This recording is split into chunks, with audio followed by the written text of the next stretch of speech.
key cognitive development theorists, and what are their main contributions to the field of cognitive development?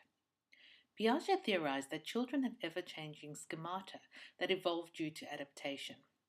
When presented with new information or objects, the child will try and blend the new content with his schema, which is assimilation. If that doesn't work, the child will change his schema or create a new one, accommodation. By balancing the use of assimilation and accommodation, an equilibrium is created, reducing cognitive tension, equilibration. Piaget also describes 4 distinct stages of development in cognitive thinking, defined by qualitative differences. Vygotsky defined intelligence as the capacity to learn from instruction. This notion underpins his theory of cognitive development based on the zone of proximal development. Once a teacher can recognize the child is ready to learn a new concept, he can guide the learner to a greater understanding and the development of a new skill. The teacher uses scaffolding to allow the student to reach higher levels of development and gradually remove supports as his skills develop. Who are 2 of the key moral development theorists, and what are their main contributions to the field of moral development? Both Piaget and Kohlberg's theories posit that moral development runs concurrently with the different stages of development, and that this sequence is in a fixed hierarchy. A child will only move on to a higher stage of moral development once they've completed a lower stage. Piaget's heteronymous stage describes how children's moral decisions are based on what they assume will bring a good result for themselves, and the autonomous stage pivots around heightened peer relationships, where children are expected to adopt moral attitudes of fairness, cooperation, respect, and justice to all. The child now thinks about what they do and feels both empathy and sympathy, which guides their behavior. Kohlberg's theory of moral development consists of 6 discrete stages, each defined by a definitive way of thinking. He therefore went beyond Piaget's childhood moral judgment to include adolescents and adults. Gibbs believes that Kohlberg's greatest contribution to the field was the recognition that reflecting and contemplating on one's behavior allows for the maturation of our moral development. Why do you think it's important for teachers to have an understanding of cognitive and moral development? The theories attempt to help teachers understand the mind of a child so they can best be taught. Once a teacher knows the contents of each stage, she can create a lesson plan that allows for maximum success both academically and socially. This understanding can also be used to minimize problems in the classroom with work remaining relevant, challenging, and interesting to the children.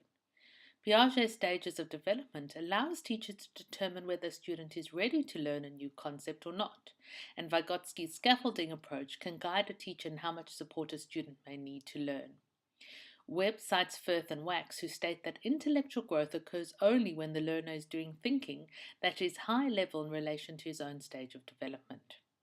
In terms of moral development, much socialization of children occurs at school, and research has validated Kohlberg and Piaget's notion that children's morality is enhanced through their interactions with both children and adults in their social environment. How will knowing about theories of cognitive and moral development help me in my teaching practice? There should be a balance between instruction from the teacher and the opportunity for the student to problem solve and learn from his own experience. Fowler, when discussing teaching chemistry, said that the activities involved help a student to recall past experiences, and probably more important, develop some experience where originally a void existed. The final application phase allows each student to immediately and directly apply the skill concept learned during invention. My planning, teaching, assessment will be based on knowledge of the stages and the suggestions made by Fowler. Furthermore, I would constantly reflect on the lesson and how it went and whether it enabled or disabled cognitive development in my students. I hope it will also help me pitch my moral guidance at the correct level for a child, based on their development and subsequent priorities at the time. For example, an older child may require more of a logical explanation for why their behavior was considered inappropriate, and may be more worried about how they'll be perceived by their peers.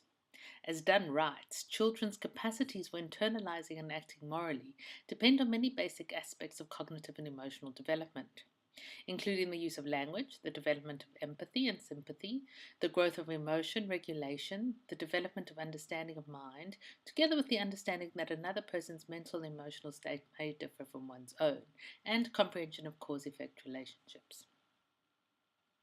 Question 5. Can you please provide an example of the application of cognitive development in the classroom? Using the concepts in numerology that everyone has a number related to her birthday, I'd devise a lesson for Year 3 students where they have to do mental maths to work out the numerological number, and based on Piaget's concrete operation stage, where simple maths such as addition and subtraction should become much easier. Then they would work in groups based on Vygotsky's peer support, and then discuss with the partner if they thought the descriptions were accurate using sociocentric thought. Question 6. Can you please provide an example of the application of moral development in children? Johnson, cited in Nucci, claims that cooperative goal structures contribute to moral development. In a Year 4 classroom, I'd set a maths test where the whole class had to get above 70% in order for any specific student to do well. I might also hold a discussion on whether the students felt that this was a fair thing to do, as according to Nucci, the issues or problems teachers select as the basis for moral discussion should be ones likely to generate disagreement.